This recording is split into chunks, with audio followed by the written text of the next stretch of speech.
नमस्कार, आप देख रहे हैं बहस बिहार की और आपके साथ मैं हूं विवेक। बिहार से इस्लामिक राष्ट्र की नापाक साजिश, कुछ बड़े खुलासे। आज का जो अपडेट है सबसे पहले स्क्रीन पर हम रखेंगे और उसके बाद बात करेंगे। आज का जो अपडेट है वो सबसे पहले जानिए।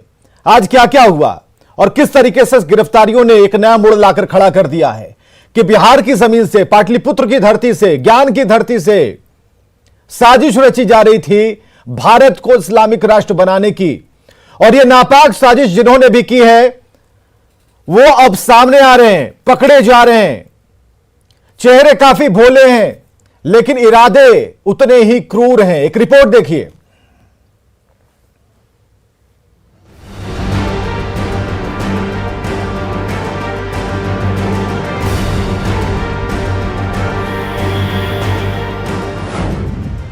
बिहार से इस्लामिक राष्ट्र की नापाक साजिश। बिहार में गजवाए हिंद के कितने जिहादी? ये सवाल इसलिए क्योंकि पटना पुलिस की गिरफ्त में जो शख्स आया है उसके तार पाकिस्तान, बांग्लादेश और यमन तक जुड़े हुए हैं। साधारण सा कदकाठी का दिखने वाला फुलवारी शरीफ से गिरफ्तार मरगूब अहमद दानिश उर्फ ताहिर के कितने तार हैं, ये आप खुद पटना एसएसपी से ही सुन लीजिए।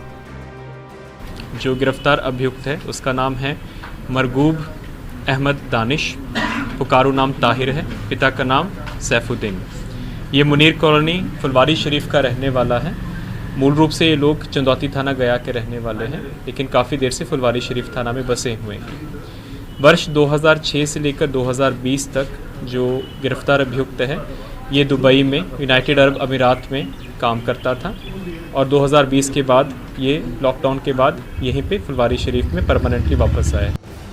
पकड़ा गया मरगूब व्हाट्सएप, फेसबुक, ईमेल के जरिए पाकिस्तान में बैठे अपने आकाओं के संपर्क में था। मरगूब गजवाए हिंद नाम के ग्रुप से जुड़ा था जिसमें 10 लोग शामिल थे। इसमें 8 लोग बांग्लादेश के थे। व्हाट्सएप मैसेज का स्नैपशॉट साफ साफ बता रहा है कि मरगूब गजवाए हिंद से जुड़ा था। अब जरा ये दूसरी तस्वीर देखिए। ये वो ग्रुप आइकन की तस्वीर है जिसका ताल्लुक कट्टरपंथी संगठन तहरीके लब्बैक से है। इस ग्रुप में कुल 181 लोग जुड़े हुए थे। पाकिस्तान में बैठा फैजान इसका हैंडलर था। मरगूब भी इस व्हाट्सएप ग्रुप का एडमिन था। इस ग्रुप आइकन में भारत के नक्शे पर पाकिस्तान का झंडा दिखाया गया है और ग्रुप का मकसद था भारत में 2023 में डायरेक्ट जिहाद। ये ग्रुप 2023 में डायरेक्ट जिहाद नाम का एक स्लोगन दे के रखा हुआ था और इसके जो ग्रुप आइकॉन्स थे दोनों ग्रुप में, उसमें हिंदुस्तान का नक्शा था जिसके ऊपर पाकिस्तान के फ्लैग को चिपकाया गया था। तो ये बहुत ही कट्टरपंथी ग्रुप है और ये बिल्कुल ही ब्रेन वॉश्ड कैडर है गजवाए हिंद का और एक आइडियोलॉग है और अपनी विचारधारा से, जो कि एंटी नेशनल, देश विरोधी विचारधारा है, उससे अधिक युवाओं के जोड़ने में प्रयासरत था। ये एक स्लीपर सेल माना जा रहा है और जो बाकी सदस्य हैं उनका सत्यापन करके उनकी भी गिरफ्तारी की कार्रवाई की जाएगी। जाहिर है बिहार की धरती से भारत को इस्लामिक राष्ट्र बनाने की नापाक साजिश रची जा रही थी। सवाल है कि बिहार की धरती को ही इस नापाक साजिश के लिए क्यों चुना गया। पटना से न्यूज़ 18 के लिए संजय कुमार, अमित कुमार और अमरजीत शर्मा की रिपोर्ट। अब तक न जाने कितने मुद्दों पर चर्चा हुई और इस डिबेट में जिहाद नाम का शब्द फुल फ्रेम में अब आया है। कई तरह के मॉडल बिहार में हैं, या फिर वो मॉडल दरभंगा वाला हो या मधुबनी का या फिर गया का या फिर बांका का या फिर अब राजधानी पटना में किस तरीके से सेफ जोन बनता जा रहा है। यहां पर प्रशासनिक चूक, जो ग्राउंड लेवल की जो इंटेलिजेंस है उसकी चूक, नजरअंदाज कर देना, इंटेलिजेंस ब्यूरो के मत्थे छोड़ देना। अब प्रधानमंत्री का दौरा हो रहा था, किसी को कोई खबर नहीं थी, इंटेलिजेंस ब्यूरो ने खबर की, उसके बाद छापेमारी शुरू हुई। अगर कुछ हो जाता तो शायद जिम्मेदारी लेते लेते थक जाते, लेकिन सिद्ध नहीं कर पाते कि आपकी नजरअंदाजी के चलते, लापरवाही के चलते यह सब कुछ हुआ है। अच्छा हुआ कुछ नहीं हुआ और अच्छा यह हुआ कि ये सभी पकड़े गए, धर लिए गए। हमारे साथ राजेश राठौर मुख्य प्रवक्ता कांग्रेस से हैं, डॉक्टर संजय कुमार वरिष्ठ पत्रकार हमारे साथ मौजूद हैं, ललन सिंह जी रक्षा विशेषज्ञ हमारे साथ मौजूद हैं। बहुत बहुत स्वागत है सर आप सभी का। और जो स्थिति है उस पर बीजेपी की बात सुनना जरूरी है। सरकार उनकी है। असफर शमसी, इन्हें हमने बुलावा भेजा, निमंत्रण कार्ड भेजा है, बीजेपी के प्रवक्ता है, कभी भी जुड़ जाएंगे तो इन्हें भी हम बातचीत करना शुरू कर देंगे। जिस फेल्यूर की हम बात कर रहे हैं, जिस मुद्दे की बात कर रहे हैं, और इस रिपोर्ट को देखने के बाद आप बिल्कुल क्लियर हो गए होंगे कि कितना बड़ा अड्डा इन लोगों ने बनाया था। केरल और तमिलनाडु की बात कर रहे थे और यह तो फुलवारी शरीफ था, और फुलवारी शरीफ पुलिस मुख्यालय से 5 किलोमीटर की दूरी, सीएम हाउस से 4 किलोमीटर की दूरी, पटना हवाई अड्डे से 3 किलोमीटर की दूरी, दानापुर रेलवे स्टेशन से 3 किलोमीटर की दूरी, पटना जंक्शन से 5 किलोमीटर की दूरी। और ऐसे में 3 से 5 किलोमीटर के अंदर यह गिरोह काम कर रहा था। 26 में से 5 धराए हैं, बाकी फरार चल रहे हैं, उनकी भी गिरफ्तारी हो जाएगी, जैसा कि पटना एसएसपी कह रहे हैं। लेकिन बात इतनी खत्म नहीं होती, एक बात इसमें और छुपी हुई है। सवाल इस बात को लेकर है कि एक महीने पहले फुलवारी शरीफ थाना के एसएचओ एफआईआर दर्ज करते हैं कुछ अज्ञात के खिलाफ, कुछ संदिग्धों के खिलाफ, और जांच में जुट जाते हैं। लेकिन उनकी जांच ज्यादा रफ्तार में नहीं चल पाती। एक महीने पहले एफआईआर की कॉपी दिन भर हमने आपको दिखाई, हमारे सहयोगी अमित लगातार लगे हुए थे, उन्होंने बताया कि रोका गया। एक सवाल यहां पर और पैदा होता है कि जब उनकी जांच चल रही थी, उन्हें शक था कि हमारे थाना क्षेत्र में कुछ ऐसी गतिविधियां बढ़ी हुई हैं, उन्हें किसने रोका, और क्या जो रोकने वाले थे क्या इस जिहाद के वो हिस्सा थे? तो यह भी क्लियर करना अब जरूरी हो गया है। हमारे साथ ललन सिंह जी रक्षा विशेषज्ञ हैं, डॉक्टर संजय कुमार वरिष्ठ पत्रकार के तौर पर। जरा बताइए ललन सिंह जी, रक्षा विशेषज्ञ होने के नाते बहुत जरूरी है, क्योंकि हम तो इनपुट की बात कर रहे हैं, हम तो शराब कांड पे, शराबबंदी पर चर्चा कर रहे थे। ये शराब कहां से आ जा रही है, प्रशासन के लोग नहीं रोक पा रहे हैं, पुलिस नाकाबिल है। अब तो भाई आतंकी अंदर घुसे हुए हैं, और जो उनका मोटो है, मकसद है, वो बिल्कुल क्लियर है। अब तो 2000 कहां 47 की बात कीजिएगा, 23 में एक बड़ा जिहाद करने के चक्कर में थे ये लोग। तो अब जरा बताइए कि ये कहां से चूक हो गई, इंटेलिजेंस की कितनी बड़ी चूक है, जो हमारी लोकल पुलिसिंग है वो पूरी तरह से फेल है, जो विभाग है वो क्या कर रहा है? तो जरा इसके बारे में एक ओवरऑल हम आपसे सबसे पहले रिएक्शन चाहेंगे। विवेक जी, बहुत सोचनीय विषय है कि 2013 का गांधी मैदान और वहां से शुरुआत, उसके बाद चाहे वो बंका हो आपका, और कोई चंपारण का इलाका हो, सारण का जगह हो, दरभंगा समस्या हो, या बिहार के बोधगया के अंदर हो, सभी जगह ये बातें संकेत दे रही थी कि यहां पे कहीं ना कहीं जिहादियों का अड्डा बन चुका है, उनकी हाइडआउट हो चुकी है। और जिस जगह ये हाइडआउट बनाते हैं उसको बहुत जल्दी वहां नुकसान नहीं करते। ये आतंकवाद का एक खास तरीका होता है, क्योंकि वहीं बैठकर वो और जगहों पे, हो सकता है भारत के किसी और क्षेत्र में जाकर, एक नापाक इरादे से बहुत बड़ा आंतरिक सुरक्षा और देश के लिए एक अंजाम सामने दे सकते थे, और दुनिया के सामने वो बताना चाहते थे कि देखिए हम नहीं, हमारे इस भारत के अंदर एक समुदाय के ऊपर बहुत ज्यादा दबाव है। मैं एक चीज बताना चाहता हूं, जो इलियास के बारे में आप बता रहे हैं, थोड़ा हट के बताना चाहूंगा कि आईएस खुरसान का जो अभी मैगजीन आया है, जिसमें मोदी साहब का पूरे चेहरे के ऊपर खून लथपथ हैं, और उसमें जो आर्टिकल्स लिखे हुए हैं वो गुजरात और दिल्ली के दंगों का है, और उसमें मूर्ति पूजा के बारे में लिखा हुआ है। मैं किसी समुदाय के बारे में बात नहीं कर रहा हूं, मैं ये कह रहा हूं कि कहीं बिहार का जो फुलवारी शरीफ का जो ये प्रोपगंडा और नापाक 2047 का जो मिशन है, वो उसके साथ मेल तो नहीं खाता,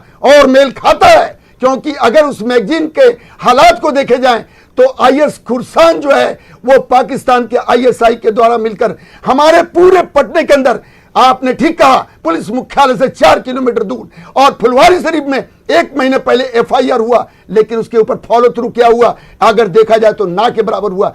जितनी भी तंजीमें हो, लेकिन सबसे बड़ा बात, आप बोलते हैं कि पुरुष दरोगा था, ये अब सिमी का था, ये उसके बाद पीएफआई का था, तो आप लोगों ने इससे पहले क्या किया?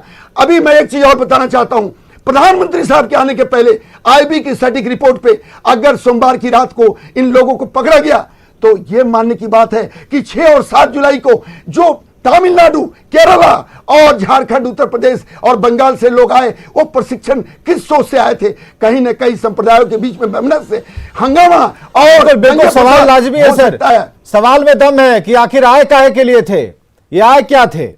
किसी शादी समारोह में शामिल होने आए थे, मिठाई खाने आए थे, या फिर बिहार घूमने आए थे? क्यों आए थे? और जो तलवारबाजी की प्रैक्टिस चल रही थी वो किस लिए चल रही थी? जहां गलाकाट संस्कृति का जन्म हुआ हो, वहां से अब इसे और भी मजबूत करने की एक तालीम हो रही थी जिसे दिया जा रहा था फुलवारी शरीफ में। डॉक्टर संजय कुमार वरिष्ठ पत्रकार हमारे साथ हैं। डॉक्टर संजय कुमार, यह भारत के खिलाफ जिहाद, वो भी बिहार की धरती से, यह जरा कंसेप्ट जरा समझाइए कि भारत के खिलाफ वो भी पाटलिपुत्र की धरती से ज्ञान की जगह आतंक यहां से शुरू होगा क्या? और जिनकी जिम्मेदारी है, हम सरकार को भी कह रहे हैं, बिहार की सरकार भी, जिनके हाथ में मंत्रालय है, जिनके हाथ में विभाग है, वो क्या कर रही थी? और सबसे बड़ी बात कि क्या इतनी ढील दी जाएगी कि हम हब बन जाएंगे, बिहार हब बन जाएगा और तरह तरह, आप बिहार को सम्मान की बात कहते हैं, अब बिहार आतंक के लिए जाना जाएगा कि यहीं से बुनियाद रखी गई थी? यह अच्छा नहीं है और पचने लायक नहीं है। देखिए, जिस तरह से सोसाइटी का रेडिकलाइजेशन किया जा रहा है, ये एक शुभ संकेत नहीं है।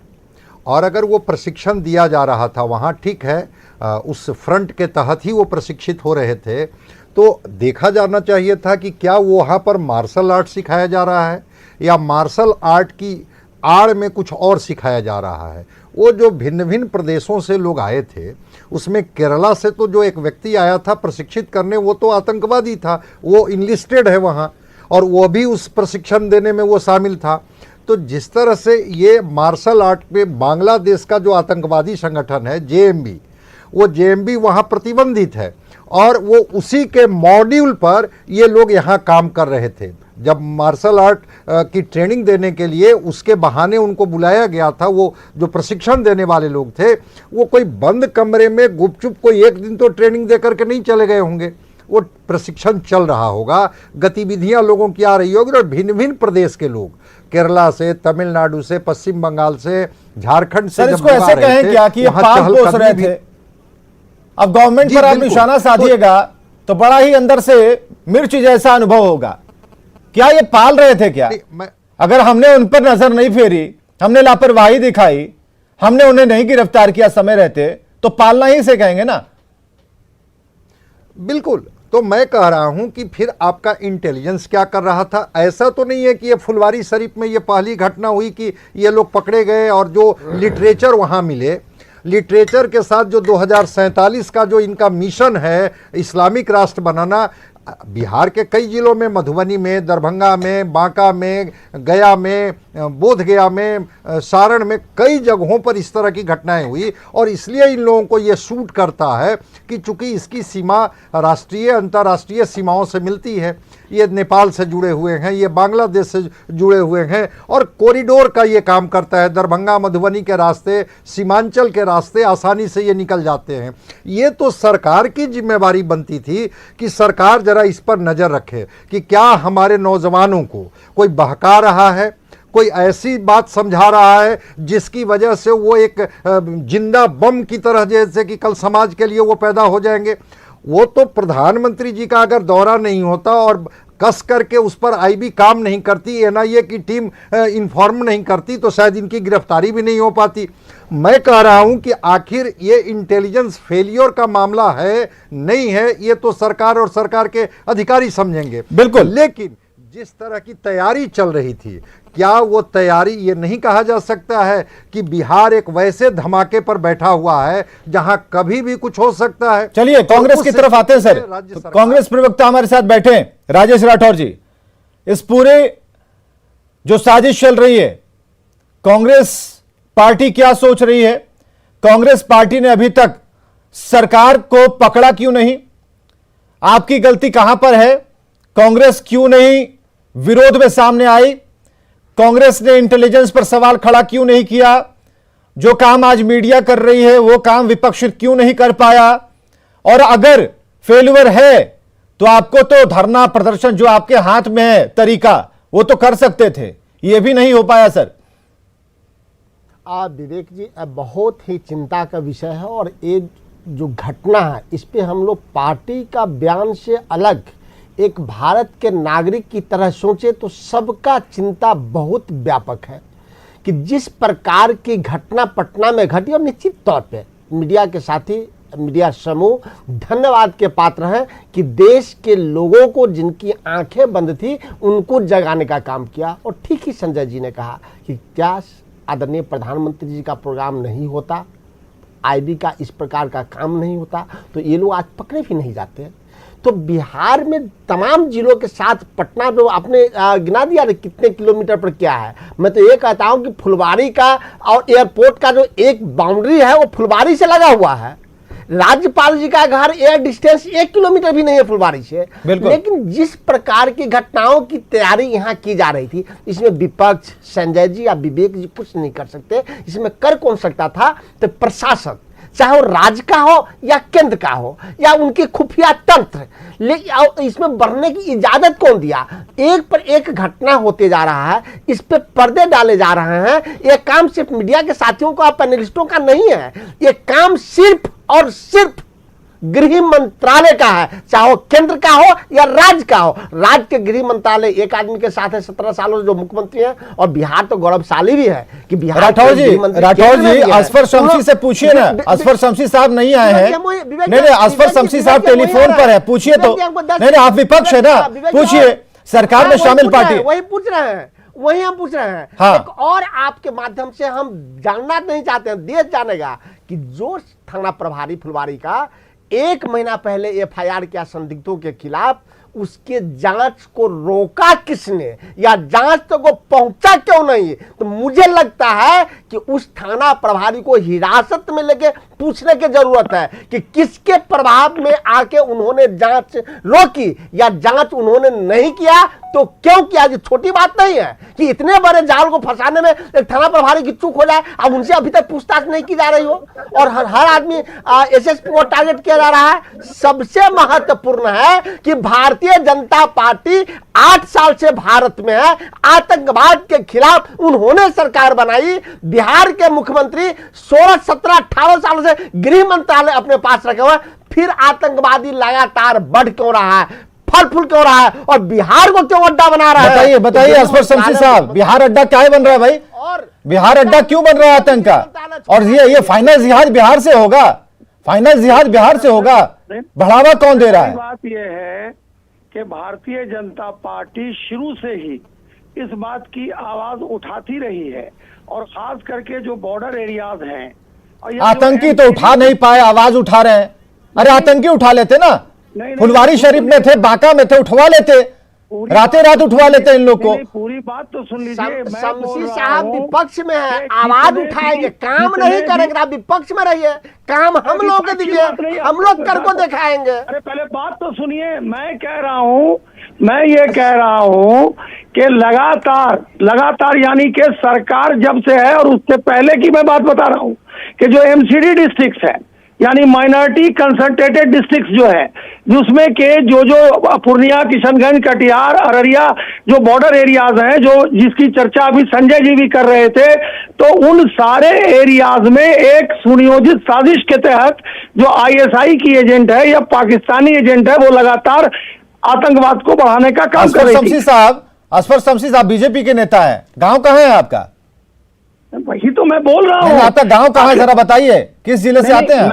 मैं तो वही बता रहा हूँ ना, वही बता दीजिए ना, किस जिले से आते हैं, बताने में क्या दिक्कत है? इस इश्यूज को असफर शमसी साहब किस गांव से आते हैं आप? अरे भाई मैं तो मुंगेर से आता हूँ। मुंगेर से आते हैं? मुंगेर में किस गांव से आते हैं? मुंगेर गांव थोड़ी है। नहीं, मुंगेर गांव नहीं है, मैं जो आपको बता रहा हूँ। नहीं बताइए ना, मुंगेर के किस गांव से आते हैं आप?